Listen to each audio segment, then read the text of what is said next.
नमस्कार साथियों, जिंदाबाद।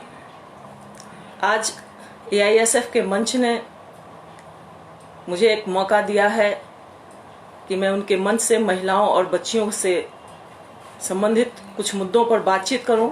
खासकर जो अभी वर्तमान परिस्थिति चल रही है, इस परिस्थितियों में उनके ऊपर जो हिंसा में बढ़ोतरी हो रही है, उन चीज़ों पर बातचीत करूं। मैं सबसे पहले एआईएसएफ के नेतृत्व को धन्यवाद देना चाहती हूं कि उन्होंने, नौजवानों के संगठन ने, छात्रों के संगठन ने महिलाओं और बच्चियों के मुद्दे पर बातचीत करने का सोचा। यही अपने आप में एक बहुत बड़ी पहल है, एक बहुत बड़ी जवाबदेही को संगठन ने निभाने की कोशिश की है और मुझे मौका दिया कि मैं इस बात को आपके बीच रखूं। साथियों, जब भी हम महिलाओं और बच्चियों के बारे में बातचीत करते हैं तो आमतौर पर पहला सवाल ये निकल के आता है कि अलग से उन पर बातचीत करने की क्या जरूरत है, क्योंकि उनके साथ जो कुछ भी घटनाएं घटित होती रहती हैं, हम लोगों को उसे इतना हमने रोजमर्रा की जिंदगी में शामिल कर लिया है कि हम उससे बहुत ज्यादा प्रभावित नहीं होते हैं। हमें लगता है कि ऐसा तो होता ही है, तो इस पर अलग से सोचने की या बात करने की क्या जरूरत है। बहुत सारे नौजवानों के बीच ये बातें निकल के आती हैं कि अभी तो महिलाएं चारों तरफ बाहर निकलती दिखाई पड़ती हैं, हर क्षेत्र में काम करती दिखाई पड़ती हैं, तो इतनी सशक्त हैं, तो उन पर अलग से बात करने की क्या जरूरत है। लेकिन कई बार जो हम खुली आंखों से जिन चीजों को देखते रहते हैं, अगर हमारा दृष्टिकोण स्पष्ट नहीं होता है तो आंखों के सामने बड़ी से बड़ी घटना होती रहती है और हम उसे उस नजरिए से नहीं देख पाते हैं कि ये सही हो रहा है या गलत हो रहा है। इसलिए साथियों, जरूरत है कि हम हमेशा जब भी कोई नई परिस्थिति सामने आए तो जरूर उस परिस्थिति में, उस पूरी परिस्थिति का आकलन महिलाओं के दृष्टिकोण से जरूर करें। तो निश्चित रूप से मैं संगठन को धन्यवाद देना चाहूंगी कि आपने जो ये कोविड-19 का महामारी का दौर, जिसने पूरी मानवता को ग्रसित कर रखा है, जिसने पूरे विश्व को ग्रसित कर रखा है, इसमें आपने महिलाओं को नजरिए को समझने की कोशिश की है।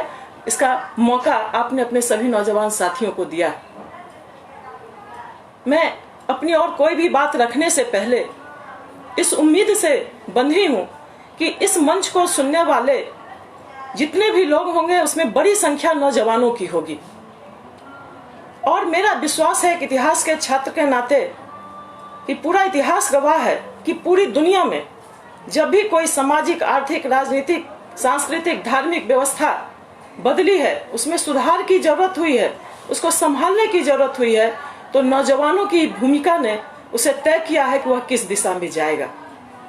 अपना भारत भी नौजवानों की संख्या वाला देश है और मैं जिस मंच से बात कर रही हूँ, नौजवानों का मंच है। इसमें नौजवान बच्चे भी शामिल हैं, बच्चियां भी शामिल हैं। ये बच्चे आपस में मिलके बड़ा से बड़ा संघर्ष करते हैं और उस संघर्ष को जीतते भी हैं। तो साथियों, मैं जो भी बात रखूंगी, मुझे पूरी उम्मीद है कि मेरे नौजवान साथी जो निश्चित रूप से बहुत ही आगे की सोच रखते हैं, अपने समाज के प्रति प्रगतिशील सोच रखते हैं, वो पहले से ऑलरेडी कर रहे हैं आप काम। शायद मेरी बातों से आपको कुछ एक नई दिशा मिले और आप और भी बेहतर तरीके से अपने परिवार के अंदर, अपने समाज के अंदर, अपने शहर के अंदर, अपने राज्य के अंदर महिलाओं के लिए, बच्चियों के लिए कुछ बेहतर पहलकदमी कर सकें। साथियों, जब भी दुनिया में कोई विपदा आई है, चाहे वह मानव जनित विपदा हो या प्रकृति के द्वारा, जो समाज का सबसे कमजोर अंग होता है वह सबसे ज्यादा प्रभावित होता है।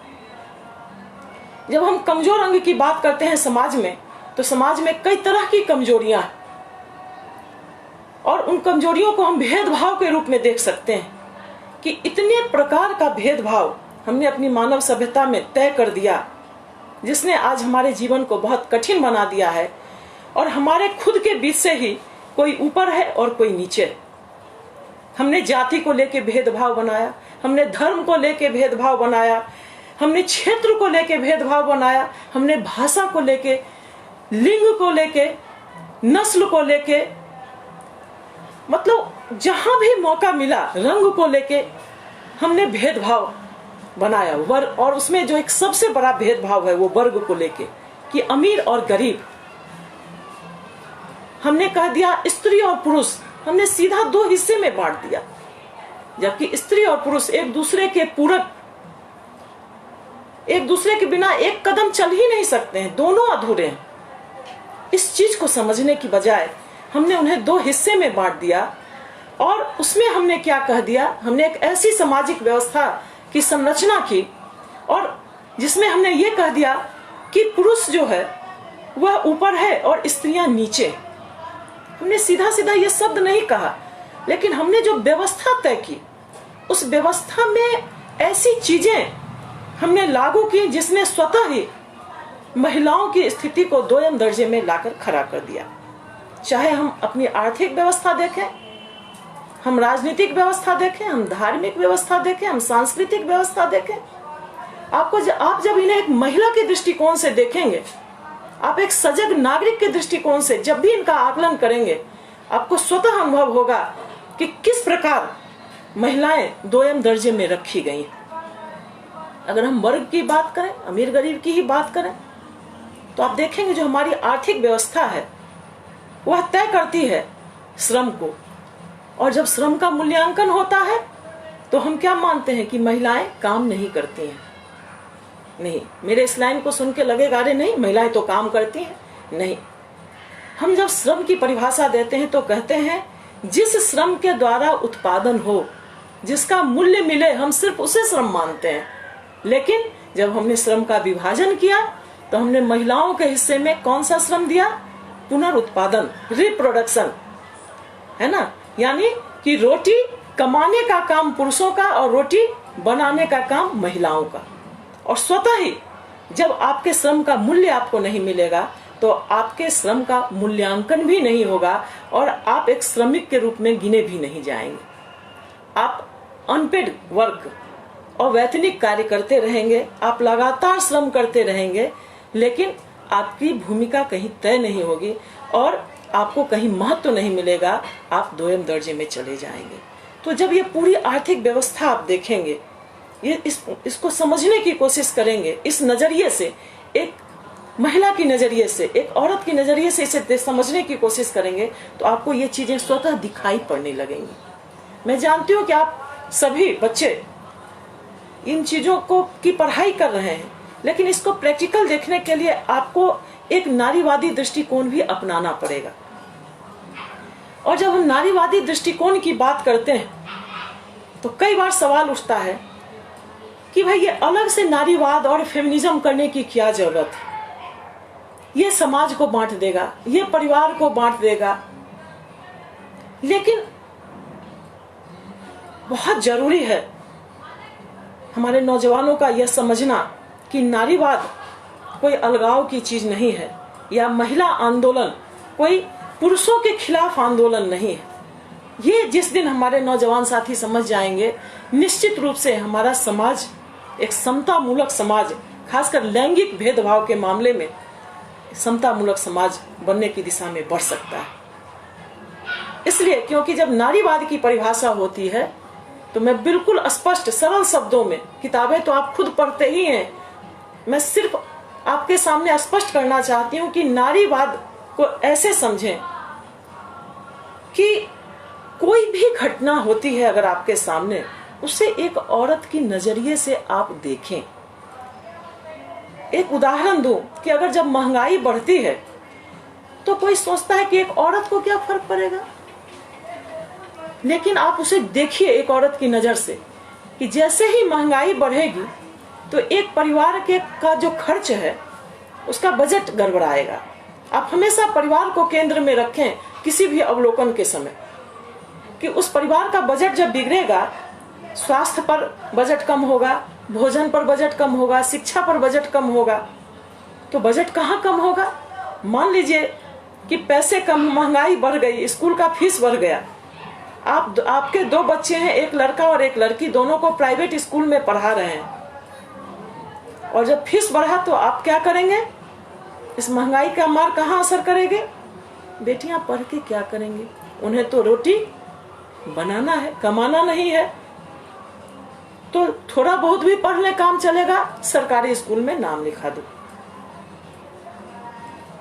भोजन, घर में दाल आना कम होगा, सब्जी आना कम होगा, दूध आना कम होगा। जब महंगाई बढ़ेगी और जब ये चीजें कम होगी तो किसकी थाली से कम होगा? हमारे गांव देहात में, बिहार में कहते हैं कमौआ है, उसका शरीर ठीक रहेगा तो परिवार चलेगा। कमौआ किसको मानते हैं हमारे समाज में? जो रोटी कमा के लाता है। तो हमारी अवधारणा क्या बनी है, क्या कॉन्सेप्ट है कि पुरुष रोटी कमाते हैं। तो महंगाई बढ़ी, उसका असर आप अगर एक महिला के दृष्टिकोण से देखिए कि हो सकता है कि कितने परिवारों में स्त्री शिक्षा पर रोक लग जाए या वह निम्न स्थिति में चला जाए। महिलाओं की थालियों से दाल, दूध और सब्जियां गायब हो जाए, उनका स्वास्थ्य प्रभावित हो। इसी प्रकार अन्य चीजों को भी आप देख सकते हैं। तो एक महंगाई बढ़ी, उसने एक महिला के जीवन को किस प्रकार प्रभावित किया। बस यही है नारीवाद। इस नजरिए से चीजों को देखना है और ये देखने की क्षमता एक स्त्री में भी हो सकती है और एक पुरुष में भी हो सकता है। अगर एक पुरुष इस नजरिए से देखने लगेगा तो वह भी नारीवादी ही कहलाएगा, और एक स्त्री भी अगर नहीं देख पा रही है तो वह पितृसत्ता की पोषक कहलाएगी, ना कि सिर्फ स्त्री होने की वजह से वह नारीवादी कहलाएगी। इस फर्क को नौजवानों को समझना बहुत जरूरी है। और इसीलिए मैंने हमेशा कहा है, आज भी आपको यही संदेश देना चाहूंगी कि महिला आंदोलन कभी भी पुरुषों के खिलाफ नहीं रहा है या पितृसत्ता के खिलाफ। पितृसत्ता है क्या? यह एक ऐसी व्यवस्था है हमारे समाज की, ऐसी सामाजिक व्यवस्था है जिस व्यवस्था में जितने भी संसाधन हैं, जिंदगी जीने के जितने भी संसाधन हैं, उन संसाधनों से महिलाओं की पहुंच को दूर कर दिया गया, महिलाओं के नियंत्रण से उन्हें दूर कर दिया गया और स्वतः महिलाएं धीरे धीरे दोयम दर्जे में चली गई।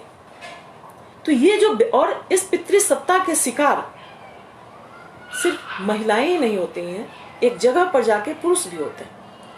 जब हम लैंगिक भेदभाव की बात करते हैं तो लोगों को लगता है वो जेंडर डिस्क्रिमिनेशन मतलब महिलाओं की बात हो रही है, सीधी सी यही बात लोगों के दिमाग में आती है। नहीं साथियों, जब हम जेंडर डिस्क्रिमिनेशन की बात करते हैं, जब हम लैंगिक भेदभाव की बात करते हैं, तो मैं आपको स्पष्ट कर दूं कि यह भेदभाव दोनों को प्रभावित करता है, स्त्री को भी प्रभावित करता है और पुरुष को भी प्रभावित करता है। लेकिन क्यों हमारे मन में आता है कि जब हम इसकी बात करते हैं तो यह महिलाओं की बात है? इसलिए कि इस भेदभाव के कारण, भेदभाव होता दोनों से है, लेकिन स्त्री के पूरे अस्तित्व पर खतरा आ जाता है, जबकि पुरुष के सिर्फ व्यक्तित्व पर खतरा आता है। एक लड़का जब रोता है तो कहता है लड़की की तरह रो रहा है, उसे खुलकर रोने की आजादी हम नहीं देते हैं क्योंकि वह एक पुरुष।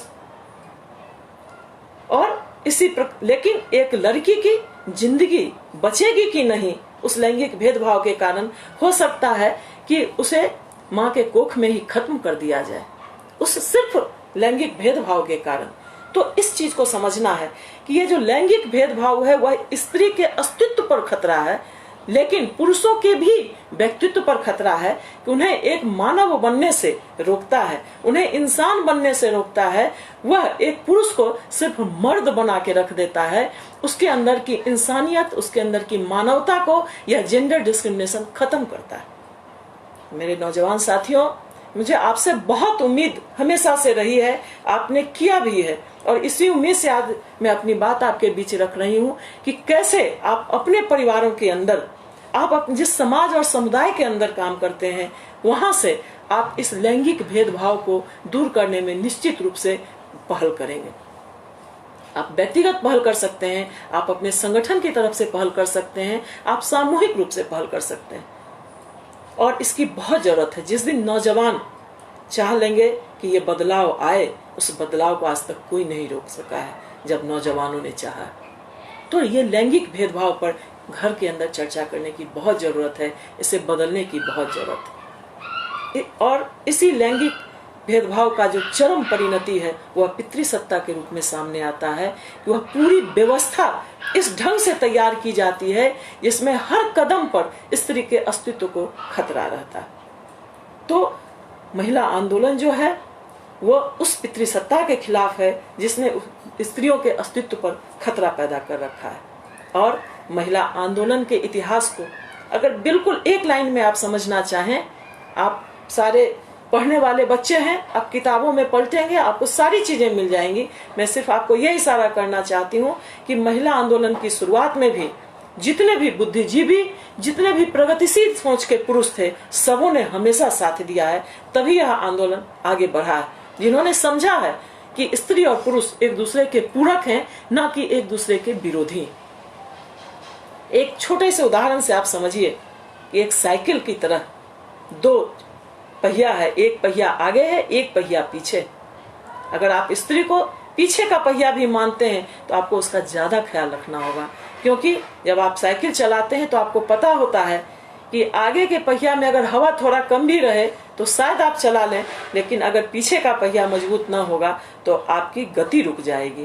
तो ठीक उसी प्रकार अगर समाज में स्त्रियों को आपने मजबूती से नहीं स्थान दिया, उनको सही तरीके से उनका मौका नहीं दिया, उनके अधिकार नहीं दिए, तो आपकी भी गति यानी पूरे समाज की गति प्रभावित होगी। हम कितना भी कह लें कि हम सभी समाज में रह रहे हैं, लेकिन हर कुछ दिन पर हमारे सामने लगातार ऐसी घटनाएं आती रहती हैं जो बार बार मानवता को शर्मसार करती हैं। तो साथियों, आज के इस पूरे दौर को इस नजरिए से कि पितृसत्तात्मक व्यवस्था के नजरिए से, लैंगिक भेदभाव के नजरिए से हमें देखना होगा, हमें सोचना होगा। न सिर्फ स्त्रियों को, न सिर्फ लड़कियों को, बल्कि हमारे पुरुषों को भी, हमारे नौजवान साथियों को भी, और हमारे जितने बेटे हैं, हमारे बेटे अगर इसमें आगे बढ़ के आ जाएंगे तो न सिर्फ पूरे समाज को एक नई दिशा देंगे, मानवता का नया इतिहास आप रच सकते हैं, बदल सकते हैं।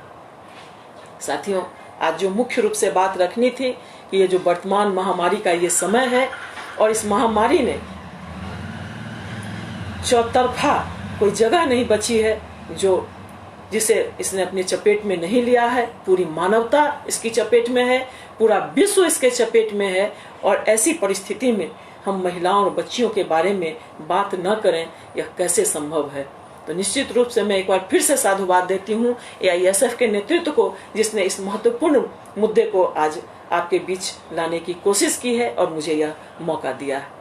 साथियों, आप जब पूरा इतिहास पलट के देखेंगे कि जब भी कोई आपदा आती है, चाहे वह प्रकृति की आपदा हो, चाहे वह मनुष्य की लाई हुई आपदा हो, निश्चित रूप से जो सबसे कमजोर वर्ग है, जहां से मैंने बात शुरू की थी, वह सबसे ज्यादा प्रभावित होता है।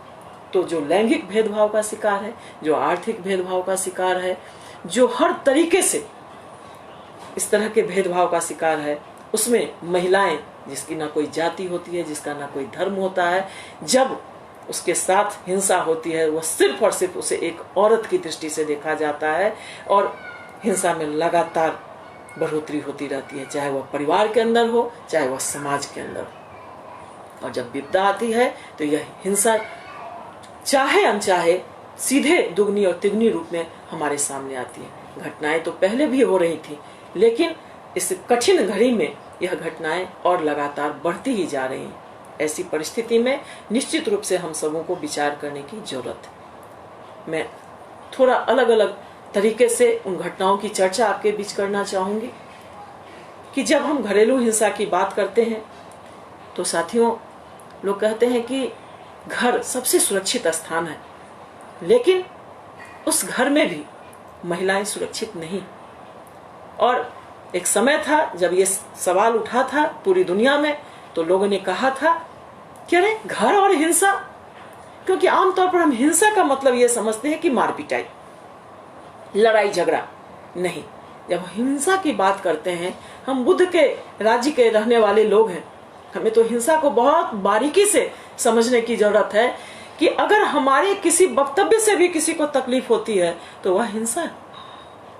यानी मानसिक हिंसा बहुत ही महत्वपूर्ण है। अभी हमारे राज्य के एक नौजवान कलाकार ने आत्महत्या कर ली। कहीं ना कहीं जो बातें सामने आ रही हैं, हो सकता है कुछ और भी तथ्य हो, लेकिन कहीं ना कहीं वह मानसिक हिंसा का शिकार था। तो मानसिक हिंसा को हम आमतौर पर लेते ही नहीं है। हिंसा की बात होती है तो मार पिटाई, और जब मार पिटाई की बात होती है, महिलाओं के नजरिए से देखें, किसी महिला का पति अगर उसे मार रहा है तो हमारे लिए आम बात है कि कौन बात है भाई, पति है तो मारेगा ही। हमने इस स्तर पर स्वीकार कर लिया है। तो अगर बाकी लोग स्वीकार करते हैं तो चलेगा, लेकिन हमारे पढ़े लिखे नौजवान वो अगर इसे स्वीकार करने लगेंगे तो इस मानव सभ्यता का क्या होगा। यह स्वीकार करने की चीज नहीं है कि एक मनुष्य दूसरे मनुष्य को दास भाव से स्वीकार करे। वो उसका जीवन साथी है, और साथी एक दूसरे पर मार पिटाई नहीं करते हैं, एक दूसरे से बातचीत करते हैं और बातचीत के द्वारा समस्याओं का हल किया जाता है। लेकिन हमने जिसे कहते हैं कि हमने उसे सहजता से स्वीकार कर लिया है।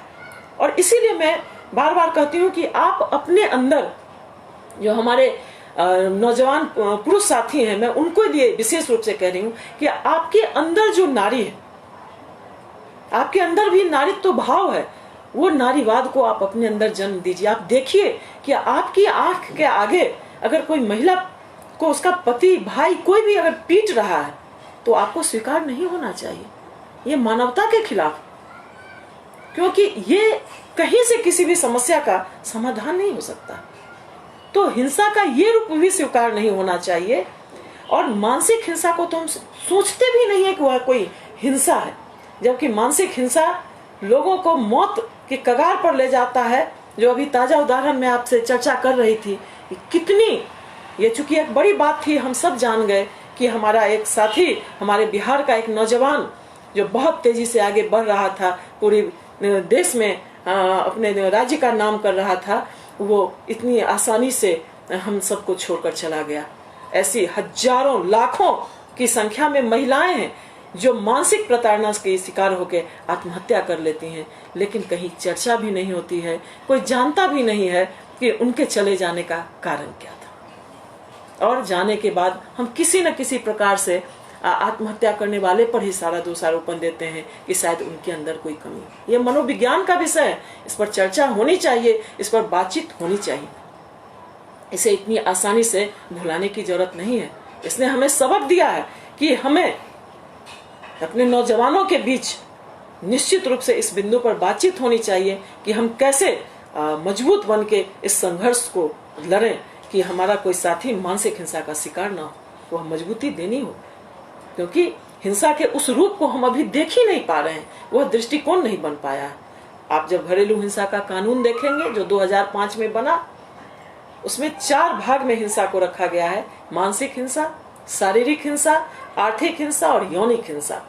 और यह सब पर लागू है, पुरुषों पर भी लागू है, क्योंकि जब भी महिलाओं के लिए कोई कानून बनता है तो 18 वर्ष से नीचे के लड़के के लिए भी वह कानून है।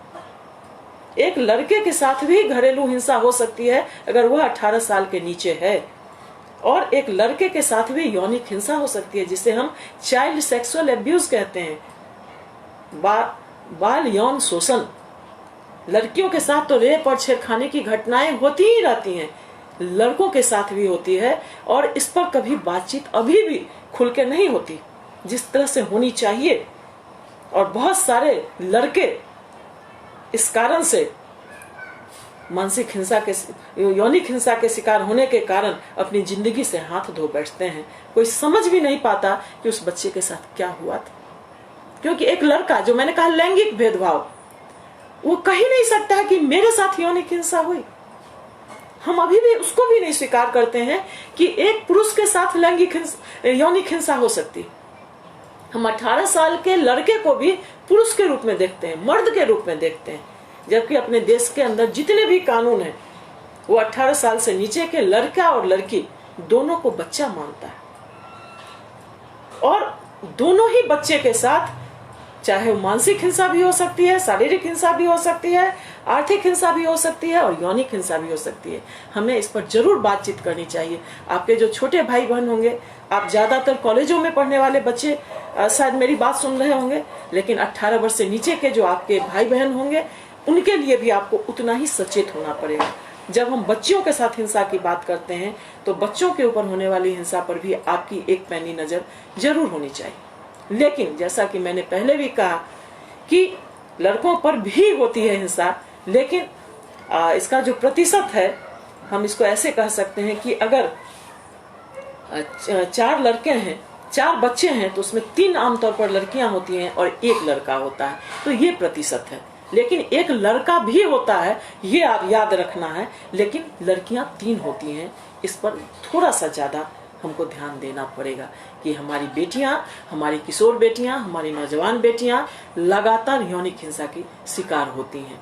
और आप लड़ते भी रहे हैं, लेकिन संघर्ष करने से पहले क्यों ना हम इसे रोकने के वाले अंदाज में, इसको लेके जागरूकता के अंदाज में क्यों ना परिवारों के अंदर बातचीत करें। क्योंकि जब हम परिवार की बात करते हैं तो हम सोच ही नहीं पाते हैं कि परिवार में हिंसा होती होगी, जबकि सच्चाई ये है कि परिवार के अंदर, घर के अंदर महिलाएं सुरक्षित नहीं है पूरी तरह जिस तरीके से होना चाहिए। और अभी इस महामारी के दौरान महिलाओं के ऊपर घरेलू हिंसा में लगातार बढ़ोतरी हुई है। लोगों को लगता है कि भाई ऐसा क्या हो गया, अच्छा तो था सब कोई घर में, इतने दिन के बाद मौका लगा कि साथ रह रहे थे, मिलजुल के रह रहे थे।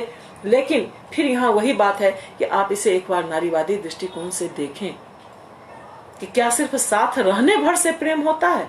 नहीं, दूर रह के भी प्रेम हो सकता है और साथ रह के भी प्रेम नहीं हो सकता है, स्नेह नहीं हो सकता। खासकर जब इस तरह की चीजें बनी हुई हैं, महिलाओं के ऊपर, जो मैंने पहले भी कहा कि जो श्रम का विभाजन हुआ, उसमें जो लैंगिक भेदभाव किया, उसने महिलाओं की स्थिति को बहुत खराब कर दिया। तो वो सिर्फ केयर वर्क करती हैं, अनपेड वर्क, जो घरेलू काम वो करती हैं, उसका तो कोई मूल्यांकन ही नहीं है। और इस महामारी के दौरान जो लॉकडाउन किया गया, उसमें महिलाओं के ऊपर जो घरों के अंदर लगातार जो केयर वर्क है उनका, उसका बहुत ज्यादा लोड उन पर आ गया। क्योंकि हमने तय कर रखा है कि घर का काम महिलाएं करेंगी। हमारे समाज में अभी तक यह माहौल नहीं बन पाया है कि काम हर किसी का है, जिसकी जो क्षमता है वह व्यक्ति उस काम को करेगा, ना कि ये काम लड़का करेगा और ये काम लड़की करेगी। लेकिन हम जन्म से ही तय कर देते हैं कि लड़कों का ये काम है, लड़कियों का ये काम है।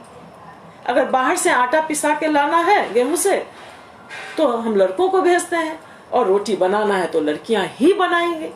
जबकि ऐसा भी हो सकता है कि लड़की भी जाके वो आटा पिसा के ला सकती है, जरूरत पड़े तो लड़का भी रोटी बना सकता है। ये क्यों नहीं दिमाग में आता है?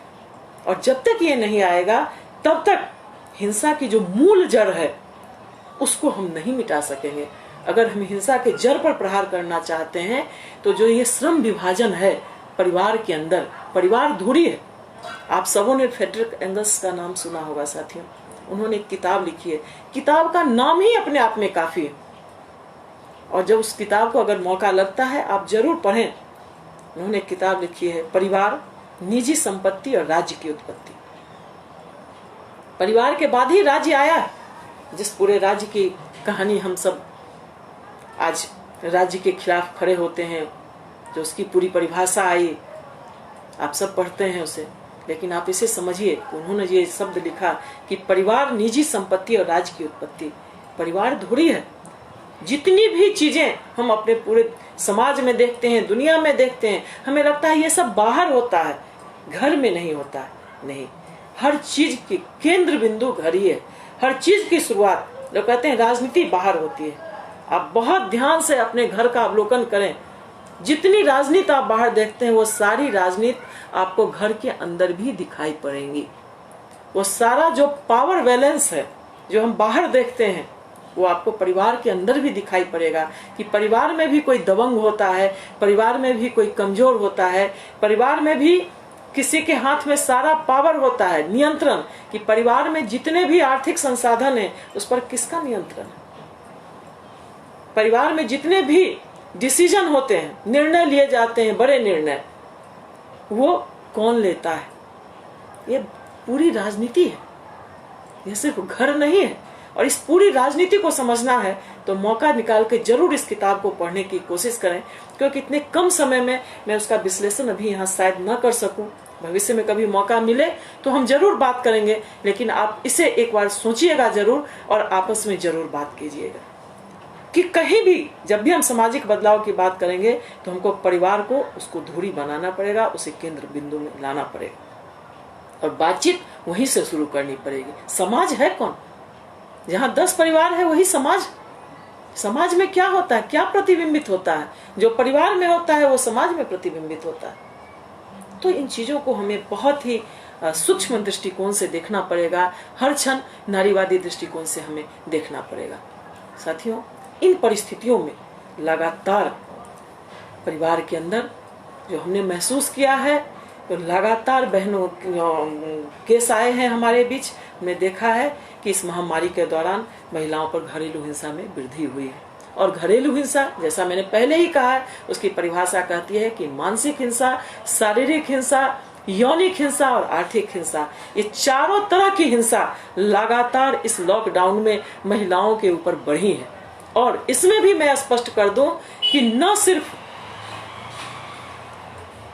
तथाकथित इस परिवार में और उस परिवार में, हर वर्ग, चाहे वह गरीब से गरीब परिवार में और जो मध्यम वर्गीय परिवार है, उन परिवारों में भी लगातार ये हिंसा बढ़ी है। ऐसे लगातार कंप्लेन, चाहे महिला आयोग, जबकि हम सब जानते हैं कि बहुत ज्यादा सूक्ष्मता से वो काम नहीं कर पाती हैं, लेकिन महिला आयोग की अध्यक्षा ने स्वीकार किया कि लगातार लॉकडाउन में उनके पास घरेलू हिंसा के केसेस आए। ये पूरे विश्व स्तर पर इसको आंका गया है। और खासकर जब हम निम्न वर्ग की बात करते हैं, जो सबसे कमजोर वर्ग की बात करते हैं, वहाँ की महिलाओं ने इसे बहुत ज्यादा झेला है।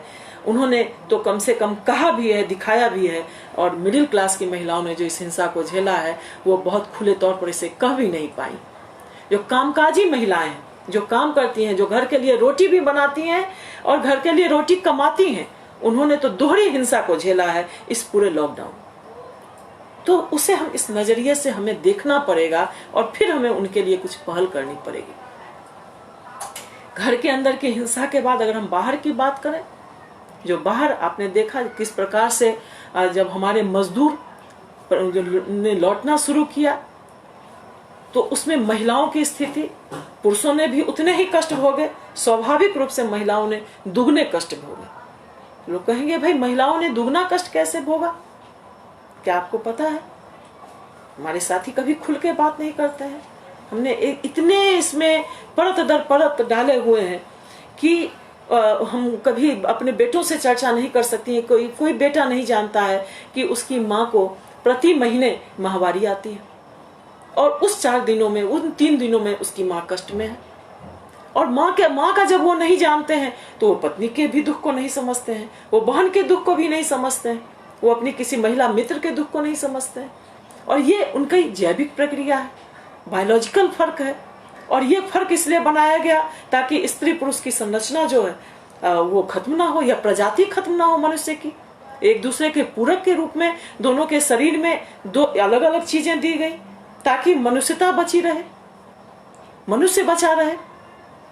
लेकिन हमने उसे स्त्री का उस मजबूत पार्ट को स्त्री के कमजोर पार्ट के रूप में देखा, उसे शर्मिंदगी के रूप में देखा। तो जब हम पैदल चलते हैं, जब हम असहज स्थिति में रहते हैं, और उन 4 दिनों में थोड़ा आराम तो चाहिए, थोड़ी सुविधाएं तो चाहिए, लेकिन हमारी उन मजदूर बहनों की आप कल्पना कीजिए, उन बेटियों की कल्पना कीजिए जिन्होंने न जाने कितने किलोमीटर पैदल चला है, इन परिस्थितियों में चला होगा, वो किसी को कह भी नहीं पाई होंगी उन्होंने क्या तकलीफ झेली हुई होगी। कितनी बहनों ने, जो कि समाचार पत्रों में भी आए, जिन्होंने रास्ते में बच्चे को जन्म दिया है। एक गर्भवती स्त्री के लिए वह कितना कठिन समय रहा होगा, उस पूरे परिवार के लिए कितना कठिन समय रहा होगा। तो झेला तो पूरे परिवार ने, लेकिन उस स्त्री ने जिसने बच्चे को जन्म दिया होगा, उसने उस कष्ट को झेला होगा। तो लगातार महिलाओं ने इस प्रकार से कष्ट को झेला है। उसको दूसरे नजरिए से देखें, जो हमारी कुछ संगठन लगातार इन प्रवासी मजदूरों के साथ सड़क पर खड़े होकर उनके बीच खाना बांटने का काम, दवाइयां बांटने का काम कर रहे थे। वैसे साथियों से हमारी सूचना मिली कि वो रास्ते चलते के दौरान हमारी बहुत सारी बेटियां ट्रैफिक्ड हो गई, यानी तस्करी का शिकार हो गई। रास्ते दिल्ली से पटना के लिए लोग चले, उस रास्ते में बेटियां बेच दी गई। उस रास्ते में लोगों ने मजबूर होके अपनी कितनी सारी किशोर बेटियों को जहां तहां छोड़ दिया। ऐसे केसेस भी सामने आए जिनको किसी समाचार पत्र में अभी तक जगह नहीं मिली है। हम और आप नहीं जान पाए हैं कि इस तरह की स्थिति जो है बनी है कि लोगों ने बेटियों को छोड़ा है, किशोर उम्र की बेटियों को। और मैं आपको आगाह कर दूं कि हम सबों को, बिहार के लोगों को खासकर सचेत होना है। हमारा गरीब प्रदेश है, बाढ़ से अभी वो कोई ठीक नहीं है कि ये जुलाई सितंबर आते आते बाढ़ की दस्तक ना आ जाए। और हर साल जब बाढ़ से जूझते हुए हमारे जो सीमांचल के पूरे प्रदेश हैं, आप देखेंगे कि वहाँ से ट्रैफिकिंग जो है हमारी बेटियों का, महिलाओं का इतनी ज़्यादा बढ़ जाती है। और मैंने जितने में बकरी लोग खरीदते हैं उससे कम दाम में, एक अच्छी दुधारू बकरी जितने में लोग खरीदते हैं उससे कम दाम में सीमांचल की बेटियां बिक जाती हैं। हम में से बहुत कम लोगों को ये पता है। बहुत ही संवेदनशील होने की जरूरत है। लेकिन अक्सर जब ट्रैफिकिंग पर बात होती है, मैं एक बहुत महत्वपूर्ण बिंदु पर आपको ले जाना चाहती हूँ कि जब भी तस्करी की बात होती है तो हमारा दिमाग आमतौर पर सिर्फ सीमांचल की तरफ जाता है। सच्चाई यह है कि बिहार का कोई जिला नहीं बचा है जहां से ट्रैफिकिंग नहीं होती है। बड़े दुर्भाग्य से मैं आपको बताऊं कि पटना शहर से लगातार पिछले 5-7 सालों से, कम हम लोगों की जानकारी में पिछले 5-7 सालों से लगातार बेटियां गायब हो रही। आप जानते हैं बिहार महिला समाज, जैसे आप छात्र संगठन है, वो महिलाओं का संगठन है, उसने लगातार इस मुद्दे पर काम किया है। और बिहार महिला समाज ने कई बेटियों को बचाने में अपनी एड़ी चोटी का पसीना करके कई बेटियों को बचाया भी है। लेकिन कोई एक संगठन, कोई एक संस्था पूरी व्यवस्था को नहीं बदल सकता है, क्योंकि प्रशासन ने इसको अभी तक चुनौती के रूप में नहीं लिया है। यह अभी तक कोई राजनीतिक मुद्दे के रूप में सामने नहीं आया है, एक सामाजिक मुद्दे के रूप में भी लोगों ने अभी स्वीकार नहीं किया है। तो एक AISF, एक बिहार महिला समाज कितनी बेटियों को रोक सकेगा? लेकिन हाँ, आप चाहें तो कोशिश कर सकते हैं।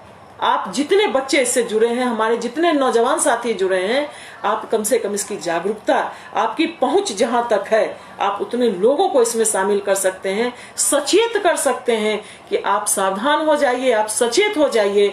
आपके आंख के आगे से आपकी बेटियों को लोग उठा ले जाएंगे, क्योंकि स्त्री को जिस प्रकार से एक वस्तु का दर्जा दे दिया गया है, बाजार में खड़ा कर दिया है स्त्री को आज के उपभोक्तावादी इस पूरे सिस्टम ने, तो वह आपकी बेटियां वस्तु की तरह बिक रही हैं। तो हर माता पिता को, समुदाय को, गांव को, पंचायत को, जहां आपकी पहुंच हो, आप वहां तक इस समाचार को, इस स्थिति को बताएं कि कैसे बेटियां बिक रही हैं। आपको सचेत होने की जरूरत है। ठीक है, सरकारों में बहुत सारी कमियां हैं, लेकिन सरकार की जो योजनाएं भी हैं बेटियों को बचाने के लिए, जो मुख्यमंत्री कन्या उत्थान योजना के अंतर्गत लड़कियों की शिक्षा को लेके कम से कम वो भी सही तरीके से सभी बेटियों को मिलने लगे, तो एक हद तक हम कोशिश तो कर सकते हैं। अब जो नहीं है वो लड़ाई अपनी जगह पर है, वो तो लड़ी जाएगी, लेकिन कम से कम जो है उसको भी हम उसका भी इस्तेमाल करके हम जितनी ही बेटियों को बचा सकें, हम जितनी ही महिलाओं को बचा सकें। क्योंकि मैं आपको बता दूं कि पूर्णिया, कटिहार, इन सब वाले इलाके में जो बड़ी उम्र की महिलाएं हैं वह भी लगातार तस्करी की शिकार हो रही हैं। और कुछ नई सूचनाएं आई हैं कि कम उम्र के जो नौजवान लड़के हैं वह भी शिकार हो रहे हैं। लड़कियां तो हो ही रही हैं, लड़के भी शिकार हो रहे हैं अंग व्यापार के लिए।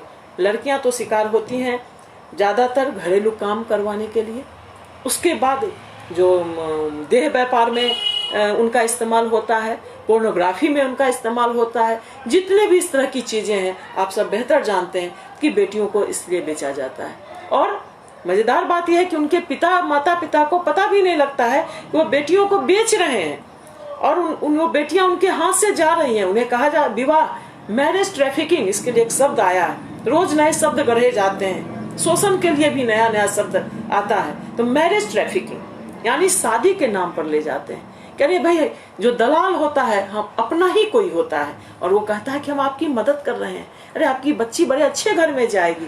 अरे वो लोग तो इतने दयालु हैं कि आपकी मदद करना चाहते हैं। 5,000 रुपया दिया है कि लीजिए, इससे बेटी की शादी कीजिए, और उस 5,000 रुपये में उनकी बेटी बिक जाती है। उन्हें तब पता चलता है कि जब बेटी को विदा करने के बाद उसका हालचाल जानना चाहते हैं तो पता लगता है कि अब न वो दलाल बीच से गायब है, और जो शादी करके ले गया है उसका तो कोई नाम पता है ही नहीं।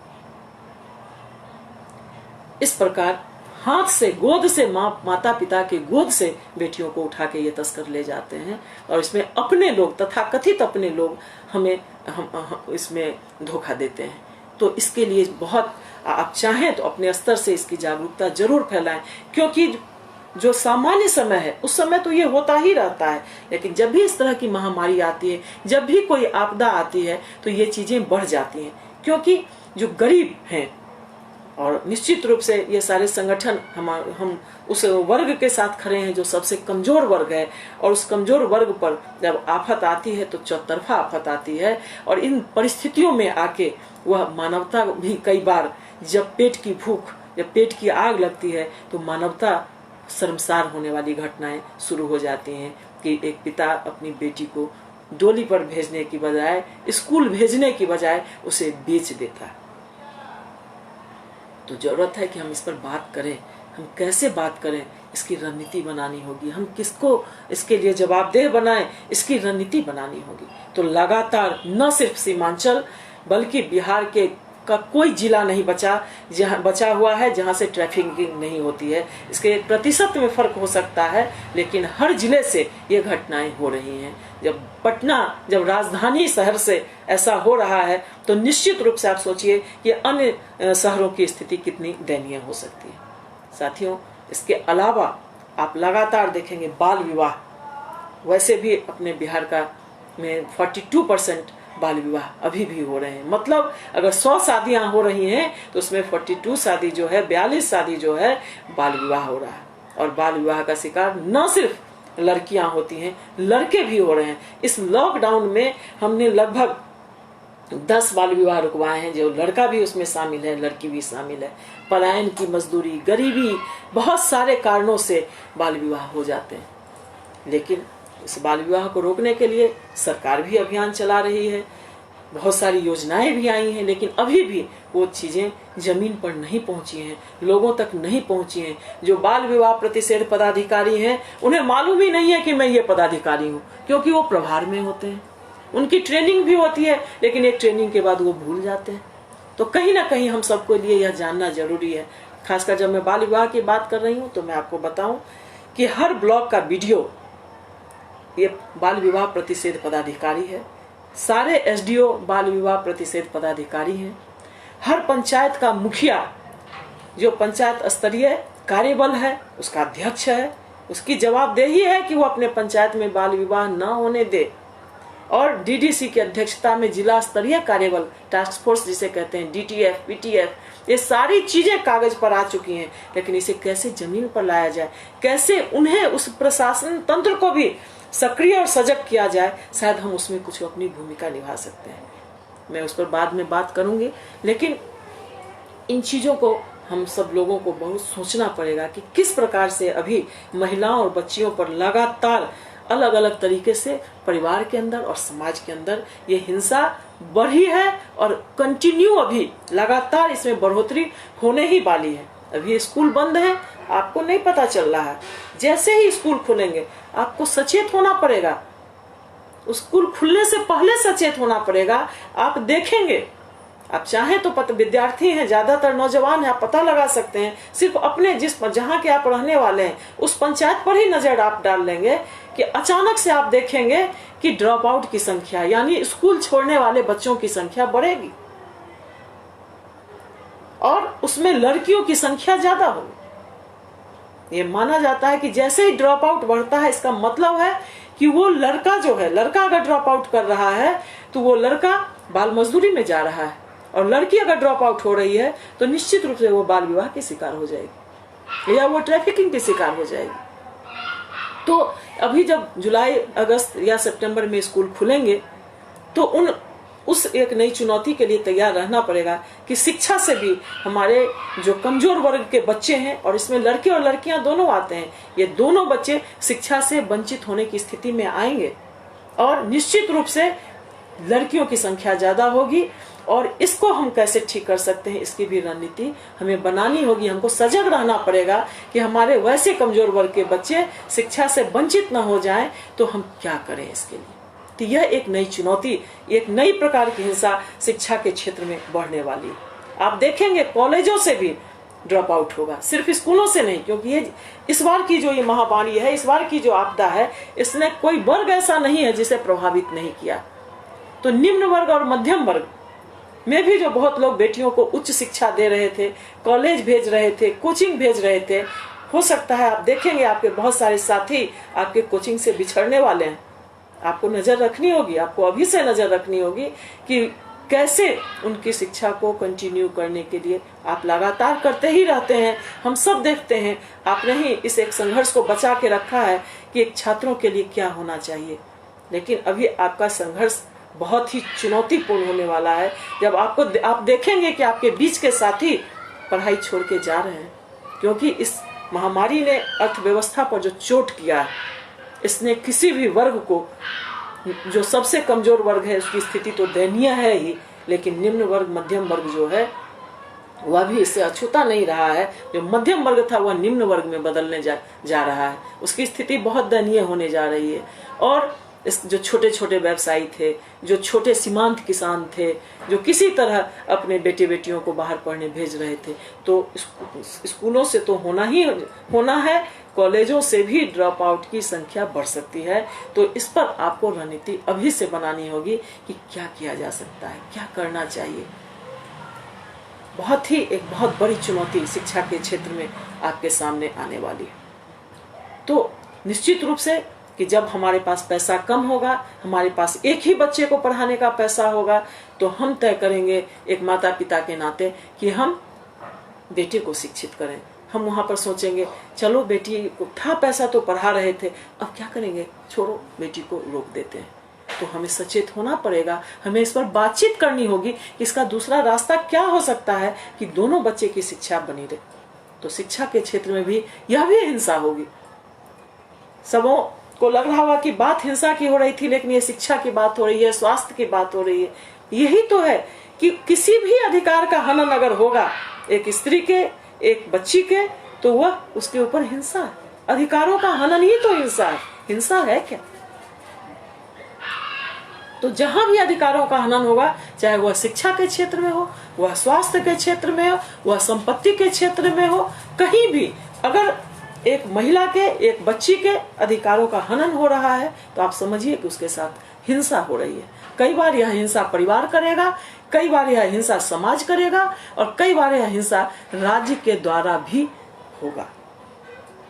तो इस प्रकार की हिंसा के लिए हम सबको तैयार रहने की जरूरत है, और इस पर हमें रणनीति बनानी होगी। साथियों, जो महिलाओं के साथ घरेलू हिंसा होती है, कानून उसके लिए भी बना है। जो उनके ऊपर यौनिक हिंसा है, कानून उसका भी बना है। जो मैंने चाइल्ड सेक्सुअल अब्यूज की बात की, यौनिक हिंसा की बात बच्चों के साथ, चाहे लड़के हो या लड़कियां, उनके लिए भी कानून बना है। कानून में कमी नहीं, तथाकथित योजनाओं में भी कमी नहीं है, लेकिन उन तक पहुंच कैसे बने, जो हम सब का दायित्व है कि उन तक लोगों की पहुंच कैसे बने, इस पर हमें काम करना होगा।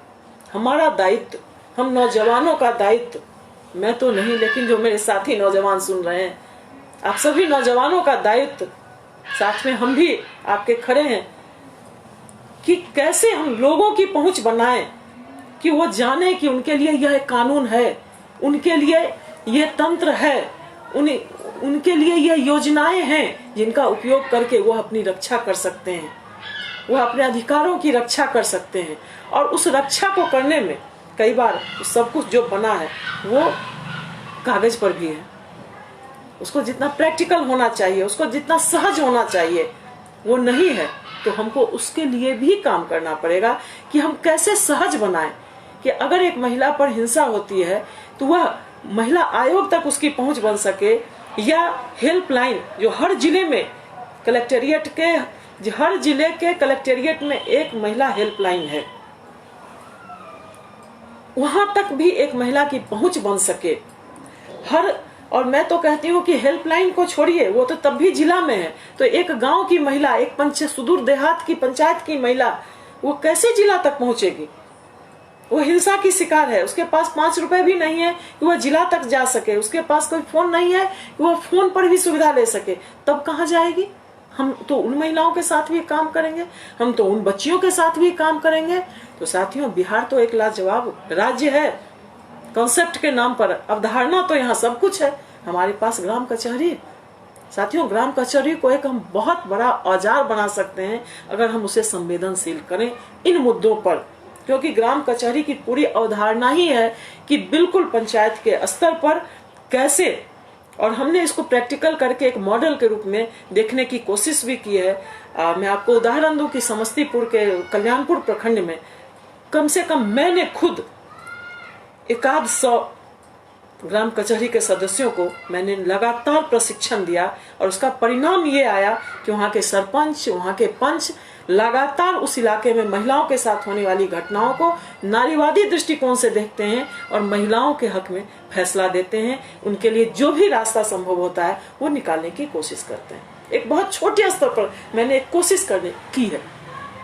साथियों, क्या हम सब मिलकर ये कोशिश नहीं कर सकते हैं कि ग्राम कचहरी को सक्रिय करें?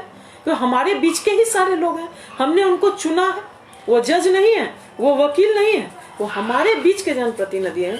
तो हम उनको कैसे संवेदनशील करें कि जब वो न्याय करें तो वो जो खाप पंचायतें थी उनकी तरह काम ना करें।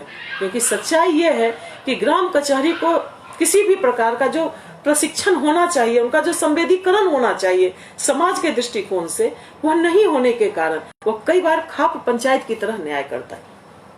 तो उसको हम एक अपना औजार बना सकते हैं बदलाव का। ग्राम कचहरी को खासकर महिलाओं को ऊपर या दलित समुदाय के ऊपर किसी भी प्रकार की हिंसा होती है तो उसमें उनको हम कैसे इस्तेमाल कर सकते हैं। तो यह एक बहुत बड़ा पंचायत के स्तर पर हमारा औजार हो सकता है कि हम सब मिल के उस पर कुछ काम करें, उनके साथ एक बैठक करें, उनके साथ एक बातचीत करें।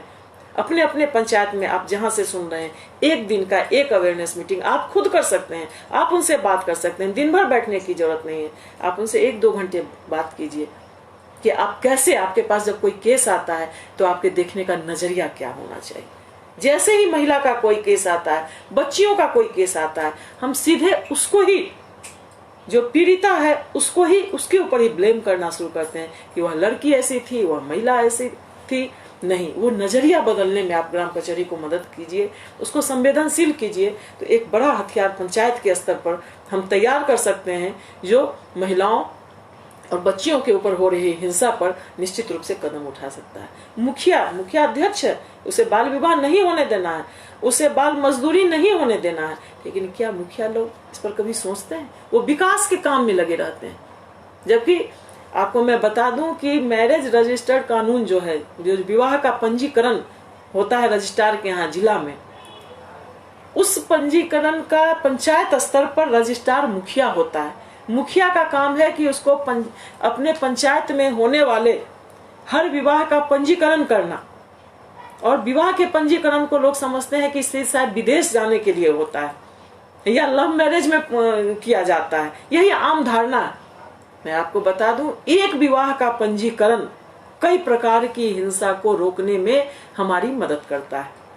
अगर पंचायत में विवाह का पंजीकरण सही तरीके से होगा तो वहीं पर पता चल जाएगा कि लड़की की उम्र क्या है शादी की और लड़के की क्या उम्र, तो बाल विवाह रुकेगा।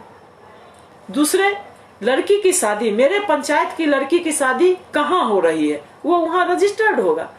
और फेक मैरिज की बात या जो मैरिज ट्रैफिकिंग की बात मैंने आपके बीच थोड़ी देर पहले की, आप मैरिज ट्रैफिकिंग को रोक सकते हैं।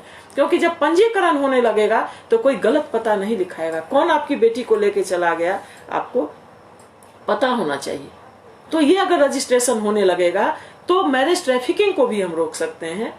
उसके बाद हमारी बेटी कहाँ गई ब्याह के, हमारे पंचायत की बेटी या किस पंचायत की बहू हमारे यहाँ आई, हमको पता है। और उसके साथ अगर घरेलू हिंसा होती है तो ग्राम कचहरी से हम चिट्ठी भिजवा सकते हैं, मुखिया चिट्ठी भेज सकता है उस दूसरे जिला में जहां हमारी बेटी गई है। अगर जानकारी होती है कि उसके साथ कोई डोमेस्टिक वायलेंस हो रहा है, दहेज को लेकर प्रताड़ना हो रही है या अन्य किसी प्रकार की हिंसा हुई है, तो सिर्फ उसके माता पिता नहीं, उस पंचायत के प्रतिनिधि उसकी सुरक्षा में कदम आगे बढ़ा सकते हैं। तो उन्हें पता, कई बार जब कई घटनाएं होती हैं, आपने भी देखा होगा, तो लड़कियों को साबित करना पड़ता है कि मैं इनकी पत्नी हूं। तो जो दूसरी शादी कर लिया, पत्नी को ऐसे ही छोड़ दिया, उसे खाना पीना नहीं दे रहे हैं, रोज ऐसी घटनाओं से आपका भी सामना होता होगा। फिर आपको लगता होगा मैं इसकी कैसे मदद करूं, आप भी अपने को किंग कर्तव्य विमूढ़ पाते होंगे। तो ये सारी चीजें हैं, ये सारे कानून हैं, लेकिन साथियों ये कोई भी कागज के नीचे उतरने को तैयार नहीं है। एक तो लोगों को जानकारी नहीं है, दूसरे कि जो जानते भी हैं वो चाहते नहीं है कि ऐसी चीजें सामने आए। लोग सिर्फ बाजार में उलझे हुए हैं, सिर्फ पूंजी की बात होती है, सिर्फ पैसे की बात होती है। तो इस तरीके से जो है इन चीजों को लेके लोग आगे बढ़ रहे हैं। जरूरत है सामाजिक बदलाव, जब तक नहीं होगा ये पैसा भी किसी काम का नहीं होगा। आज कितने पैसे होते हुए भी बहुत लोग भूखे रह गए। लॉकडाउन ने ऐसी स्थिति पैदा कर दी। कमाया हुआ पैसा लोगों के हाथ में नहीं आ सका। अगर सामाजिक व्यवस्था सही होती तो शायद कोई भूखा नहीं रहता।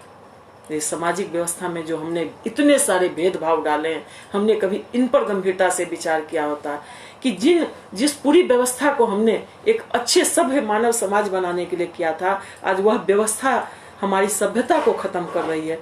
क्या आज उसमें बदलाव की जरूरत नहीं है? एक बार फिर से इसे सोचा जाना चाहिए, नौजवानों की तरफ से सोचा जाना चाहिए, नारीवादी दृष्टिकोण से सोचा जाना चाहिए। और जब आप ये सोचेंगे तो निश्चित रूप से आप जो कदम उठाएंगे वो राजा राम मोहन राय और दयानंद सरस्वती इस तरह के लोगों की याद दिलाएगा। वो एक थे, आप 1000 वैसे तैयार हो सकते हैं। जरूरी नहीं है कि इतिहास में उसी रूप में हमारा नाम आए, लेकिन उन्होंने कदम उठाया।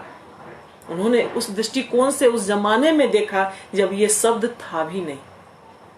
तो हमें जरूरत है कि उस नजरिए से सारी समस्याओं को हम देखें कि जब तक हम बैलेंस नहीं करेंगे, संतुलित नहीं करेंगे समाज को, हम कितना भी अच्छा कर लें, हमारा एक हिस्सा अगर झुका हुआ है, हमारा पीछे का पहिया अगर पंचर हो जाता है, हम एक कदम भी नहीं चल सकते हैं। तो हमारे समाज में, हमारे परिवार में अगर स्त्री, अगर बेटी अगर दुखी है, अगर वह हिंसा की शिकार है, तो वह अपने अधिकारों से वंचित है, तो वह परिवार भी कभी आगे नहीं बढ़ेगा, वह समाज भी कभी आगे नहीं बढ़ेगा। तो इस कठिन परिस्थिति में सबों की कठिनाई बढ़ गई है, लेकिन इस कठिन परिस्थिति में जरूरत है कि आप अपने परिवार के अंदर, आप अपने समाज के अंदर महिलाओं और बच्चियों पर जो लगातार हिंसा बढ़ रही है, कार्य क्षेत्र में आप देखें कि महिलाएं जब काम करने निकलती हैं, हम कहते हैं कि महिलाएं सिर्फ घर संभालती हैं। सच्चाई मैं आपको बताऊं, जो असंगठित क्षेत्र में जब महिलाएं काम करती हैं, वो अगर रोटी कमाने ना निकले, वो अगर काम ना करें, तो उन घरों में चूल्हे नहीं जलेंगे। तो महिलाओं के ऊपर तो दोहरा बोझ। आप कभी गूगल पर भी सर्च करेंगे डबल वर्डन एक शब्द, तो आपको पता चलेगा दोहरा बोझ क्या है महिलाओं पर, कि उन्हें रोटी कमाना भी है, रोटी बनाना भी है। लेकिन हमने श्रम का चूंकि विभाजन सही तरीके से नहीं किया है, हमने महिलाओं के श्रम का मूल्यांकन नहीं किया है, तो हम उन्हें हमेशा अनपेड वर्क में डाल देते हैं, या जब हम उन्हें काम पर भेजते हैं तो हम उन्हें अंडरपेड कर देते हैं कि जिस वेतन के लायक हैं वह उचित वेतन उन्हें नहीं देते हैं, उन्हें काम करने का उचित माहौल नहीं देते हैं। वह जहाँ काम करने जाती हैं, लोग कहते हैं अरे महिला जब काम करने निकल ही गई, जब आरक्षण ले ही लिया, कई बार बिना आरक्षण के भी जाती हैं, आरक्षण के भी जाती हैं, लेकिन हमारे मन में जो ये पूर्वाग्रह है वो हमें मजबूर कर देते हैं कि हम महिलाओं को अच्छा माहौल नहीं देते हैं। आप देखेंगे चारों तरफ आपको दिख रहा होगा कि इतनी महिलाएं तो घर से बाहर हैं, महिलाएं तो अब सारा काम करती हैं, हर क्षेत्र में है। लेकिन मैं आपको बताऊं, ILO की रिपोर्ट है कि लगातार 2013 के बाद से श्रम बल में, वर्क फोर्स के रूप में महिलाएं घट रही हैं, महिलाएं वापस घरों की तरफ लौट रही हैं। क्यों? क्योंकि कार्य क्षेत्र में जहां वो काम करने जाती हैं, चाहे वह संगठित क्षेत्र हो चाहे असंगठित क्षेत्र हो, दोनों क्षेत्रों में उनके साथ दोहरा व्यवहार होता है। उनको उचित वेतन नहीं दिया जाता है, 2 तरह की मजदूरी मिलती है। चाहे खेत में काम करने वाली मजदूर हो, वहां भी पुरुष मजदूर को अलग मजदूरी, महिला मजदूर को अलग मजदूरी। इसी प्रकार अन्य क्षेत्रों में भी महिलाओं के साथ लगातार ये चीजें लागू होती है। इसके अलावा कार्य क्षेत्र पर में भी यौनिक हिंसा उनके साथ होती है कि आप एक महिला के रूप में आप किसी के साथ चली जाएं तो आपका तरक्की हो जाएगा, अगर आप नहीं करेंगे तो आपको पीछे हटा दिया जाएगा। तो इस तरह की लगातार व्यवहार, तो आप देखेंगे उसके लिए भी कानून है कि कार्यस्थल पर जो महिलाओं के साथ यौनिक हिंसा है उसको लेके भी कानून बना है। उसके लेके 2 समिति बननी है कि जहां भी 10 कर्मचारी हैं वहां एक इंटरनल कंप्लेन कमेटी होगी। हर जिले में एक लोकल कंप्लेन कमेटी होगी, जहां महिलाएं कामकाजी महिलाएं, उनके साथ अगर उनको सही माहौल नहीं मिल रहा है, उनके साथ अगर यौनिक हिंसा हो रही है तो वह कंप्लेन करें। लेकिन यह भी कागजों पर है, बहुतों को पता भी नहीं है कि क्या ऐसा कोई कानून है। महिलाओं को मैटरनिटी लीव जिस तरीके से मिलना चाहिए, मैं आपको एक छोटी सी जानकारी दूं, आपको आश्चर्य होगा कि जब महिलाओं को जो उनके पीरियड होते हैं, माहवारी जो होती है, उसके लिए उन्हें छुट्टी दी जाती है, तो महिलाएं कई बार शर्म के कारण वो छुट्टी नहीं ले पाती है, क्योंकि जब वो कहने जाती हैं कि मुझे वो उस एक दिन की स्पेशल छुट्टी चाहिए, तो उनका मजाक उड़ाया जाता है, उन पर तंज कसे जाते हैं। तो ये स्थिति है कि समाज ने अभी भी उस रूप में स्वीकार नहीं किया है, और इस कारण महिलाएं वर्कफोर्स से पीछे हट रही हैं। तो जब आधी आबादी वर्कफोर्स से हट जाएगी, उसके कार्य का आप मूल्यांकन नहीं करेंगे, उसके श्रम को सही मूल्य आप नहीं देंगे, तो आप भी उतने ही पीछे चले जाएंगे। यह सोच जब तक नहीं बदलेगी, जब तक इससे लेके संघर्ष नहीं होगा, हर स्तर पर परिवार, समाज, सरकार, हर स्तर पर हमें संघर्ष करना पड़ेगा, हमें बातचीत करनी पड़ेगी, हमें एक माहौल बनाना पड़ेगा कि हम अपनी जो आधी आबादी है उसको कैसे सशक्त करें, उसे कैसे सुरक्षित करें, तभी हम भी संतुलित तरीके से जो हम समता मूलक समाज की बात करते हैं वो बना सकेंगे। साथियों, बातें बहुत हैं। जब मैंने जितने भी शब्द आपके बीच में कहे, मैंने जितनी समस्याएं अभी आपके बीच कही, अपने आप में एक एक दिन उसके गहन विश्लेषण में चले जाएं तो अपने आप में वो दो दिन चर्चा करने का विषय है। लेकिन मैंने एक छोटी सी, बहुत छोटी सी कोशिश की है कि आपका सिर्फ ध्यान दिलाऊं, क्योंकि मुझे पता है कि मुझे शायद आप जितने साथी सुन रहे हैं, आप अपने आप में सभी विद्वान साथी हैं, आप सभी पढ़ने वाले साथी हैं, आपको सारे तथ्य मालूम है। मैं सिर्फ समाज की जो सच्चाई है उसे देखने का एक नजरिया आपको पेश कर रही हूँ कि अगर आप देख रहे हैं कि एक स्त्री कहीं मार खा रही थी, अरे ये तो होता ही है, इस नजरिए से देखना बंद करें। महिलाओं के ऊपर होने वाली हिंसा को, बच्चों के ऊपर होने वाली हिंसा को, बच्चियों के ऊपर होने वाली हिंसा को, और आपकी पहलकदमी हो, आप पंचायत स्तर से इसकी पहलकदमी शुरू कर सकते हैं, हम राज्य स्तर पर इसकी बात कर सकते हैं, हम सरकार से एडवोकेसी कर सकते हैं, इसके लिए हम इसको संघर्ष का रास्ता भी निकाल सकते हैं। आज मैं आपको बता दूं कि बिहार महिला समाज ने, जो हमारी नर्स बहनें लगातार काम कर रही हैं, उनके साथ जो कई तरह की असुविधाएं हैं कार्यस्थल पर इस महामारी के दौरान, उसे लेके आवाज उठाया है। आप में से बहुतों को जानकारी भी होगी, नहीं तो कल समाचार पत्रों में पता नहीं क्या जगह मिलता है, लेकिन शायद सोशल मीडिया से आपको सूचना मिले कि बिहार महिला समाज ने ये सवाल उठाया है कि जो हमारी बहनें हैं वो लगातार नर्सिंग सेवा दे रही हैं, लेकिन उनको जो सुविधा मिलनी चाहिए, उनको जो सहयोग मिलना चाहिए, वो नहीं मिल पाता है। तो ऐसी स्थिति में उनके लिए आवाज उठाया। तो इसी प्रकार से चाहे संघर्ष के द्वारा, चाहे एडवोकेसी के द्वारा, अवेयरनेस के द्वारा, अलग अलग तरीके से हम अपनी भूमिका तय कर सकते हैं, हम अपनी जवाबदेही तय कर सकते हैं, एक नौजवान के रूप में, एक संगठन के रूप में, एक सामाजिक कार्यकर्ता के रूप में, इस उम्मीद के साथ कि आज जितने नौजवान साथियों ने मेरी बात को सुना होगा, समय की बाध्यता को देखते हुए हो सकता है कुछ बातें छूट गई हों, फिर मौका मिलेगा हम जरूर बात करेंगे। लेकिन आप सबों से हमेशा मेरी उम्मीद रही है, मेरा विश्वास रहा है कि आपने समाज को हमेशा आगे ले जाने की कोशिश की है। एक बार फिर इस नजरिए से, नारीवादी दृष्टिकोण से आप सभी इस मुद्दे को आगे ले जाएंगे, अपने परिवार से, अपने समाज से, अपने राज्य में। आपको बहुत बहुत शुक्रिया, जिंदाबाद। हम साथ रहें, हम संघर्ष करें और एक दूसरे को कभी अकेला न पड़ने दें। हमारा कोई नौजवान साथी किसी मानसिक यंत्रणा का शिकार ना हो, इसका जरूर ख्याल रखें। साथियों से बातचीत करते रहें, किसी को अकेला न छोड़ें। और एक आखिरी संदेश के साथ, एक शब्द बहुत ही गलत तरीके से प्रचलित हो गया इस कोविड के दौरान, जिसका नाम है सोशल डिस्टेंसिंग। तो ये बहुत ही गलत शब्द प्रचारित हो गया, इसे आप अपने डिक्शनरी से निकाल दें। आप, इस बीमारी ने कहा है फिजिकल डिस्टेंसिंग, शारीरिक दूरी रखिए स्वच्छता के मामले में, लेकिन सामाजिक रूप से आप जितने करीब आ सकते हैं उतने करीब आइए। और साथ ही हाथ बढ़ाना, एक अकेला थक जाएगा, मिलकर साथ चलना है। बहुत बहुत धन्यवाद, बहुत बहुत शुक्रिया, जिंदाबाद।